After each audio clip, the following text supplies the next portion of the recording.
Welcome to this episode of the Security Clearance Careers Podcast, ClearedCast, your source for security clearance, intelligence community, espionage, national security, and defense contracting updates, and our exclusive interviews with intelligence community and government leaders. Hello, Secret Squirrels, and thank you for tuning in to this episode of ClearedCast, where we're going to talk about getting back into the office. It's maybe the elephant in the room for some. Some have already been back in the office for some time. Maybe some are have agencies or employers that are thinking about going back to the office, but they're not sure what's going on in the news right now. Anyway, we're going to talk about all of those tips to help you get back into the office initially, and then how to continue dealing with those coworkers if you're already back in the office. So with us today, we have Jill Hamilton, my lovely co-host. Jill, how are you feeling today? Doing okay. Doing all right. We work in the field, so we don't have to go back to the office necessarily. So I can wear this any day I want and keep it on, but maybe take it off if you're going to go into the office, right? We're going to have our top 10 tips that Jilly and I have discussed prior to this podcast. But if you have any other tips, please feel free to send those to us or drop it in the comments for wherever you're listening to this episode of ClearedCast. So the first tip, this is one of my personal favorites that I actually use on a daily basis, is just starting with the smallest task possible, or the easiest task, one that you can check off that checklist. I love having checklists and checking things off. It makes me feel accomplished. It makes me feel productive. And number 2 is manage your internal dialogue. So which is even harder to do, I think, with the state of flux that everything is happening. I know some agencies were planning for September to be there back to the office, at least in flex mode. Then lots of agencies like the DoD has been back since the spring and before that. But the recent news definitely has put everything a little bit more up in the air, and there's a lot more flexibility we all have to have. So you kind of have to be your own personal PR machine, and tell yourself what you're going to reflect out to others, because your attitude's picked up really easily. If you dislike being back in the office, which for some people, they love it. That's how they function. I know lots of people who would rather be there 4 to 5 days a week, and others who would rather be there 1 day a week at most. So everybody works differently, but the worst way to communicate everything is just by complaining, for sure. What's number 3? Number 3. So make things easier for yourself. So it sounds like I just like to make life really easy, which is not a bad thing. So make things easier in that. So if you usually take the metro into work, maybe take a cab if you can. Treat yourself. That's what I'm all about. Making life a little bit easier where you can. Yeah. Work smarter, not always harder, Oh, the other thing I was going to say, and make things easier, hit that snooze button if you want. I'm all about the snooze button. Wow. So yeah, just make things easier on yourself. That's a personal fave of mine. Number 4. So I think this one's good, whether you're at home or at the office, but block away time on the first hour you're at work, block distractions from what you're working on, just so you can get up to speed with things, look over your priorities. That first hour at your desk will really set the tone for the rest of your day. So, use out of office your message if you have to.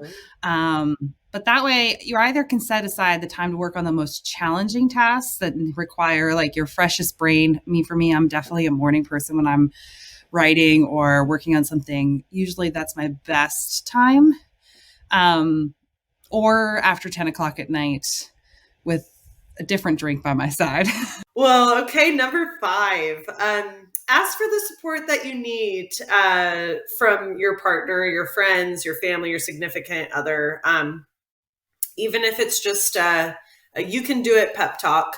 Or if, you need to change the schedule for your outside of work activities just so you can sort of recuperate as you're transitioning back into the workplace. Ask for support, ask for help, and help to manage those outside of work activities, and change up the schedule if you need to. So number 6, or 6 tip. Number 6. Yeah. So if you're back in the office, don't feel like you have to talk to everybody all the time. I think that's the nice thing about being at home. A lot of times is like you can kind of manage how much chatter you get. Like, oh, I didn't see your chat, your message to me. Didn't see it. I didn't look at it, but I didn't see it. Anyway, so like it's great because like aside from that the messaging box, you really don't always get all the different things from your coworkers. I mean, you may have roommates, pets, or kids, at the home office, but you don't get those, we call them the flybys where, hey, you got a quick second? Number 7. So another from my personal life, be of service to someone else at work. If helping others is your jam, helping others is my jam. I promise it's not the procrastinator in me, but if I can collaborate with someone and help them on a project, or I know that's on my to-do list, I know that's going to make me feel good, selfishly. So that's one thing that I think might be helpful for others when they go back to the workplace. Just helping others. Again, I don't know if that's Is that procrastinating? That probably is procrastinating. No, I don't think it's procrastinating. I actually have an article in waiting. So maybe it'll be published by this point when we go live. But like at the same time, like I think you just don't know where other people are. I think they're acting in different, like everything. You don't know what problems they have going on, and so your helpfulness can go a long ways in just making them feel heard or feel understood. So I always think that that's a good thing to do. Take breaks, invest in self-care. I think sometimes once you get back and you have a commute involved, it can be harder to get to the gym, go for a walk.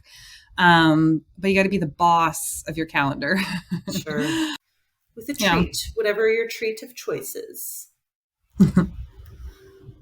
Give yourself a cookie. Buy yourself a cake. I don't know. That's right. Okay, so number 9. Remember why you are working in the first place. And lastly, number 10, I think being a team player, like finding ways to plug the holes on the team, is a great thing to remember as you all come back in a little bit together more, whether it's through hybrid options or even at back in 100%. I tend to think being at home can be a little bit more individualized. You're kind of focused on your own personal tasks. And then when you come back all together, all those differences can shine a little bit more. We're all working in this industry. We have a why that, why we care about national security or defense or the safety of the American people. So remember all those things. Be a team player. Just be nice. Don't be mean, people. Go help somebody out. Those are all our tips. If you have other tips that we didn't list, we want to hear them. Please drop them in the comments. And to look forward for more tips as we try to figure out what the heck is going to go, what's going to happen in the future, you can visit news.clearancejobs.com.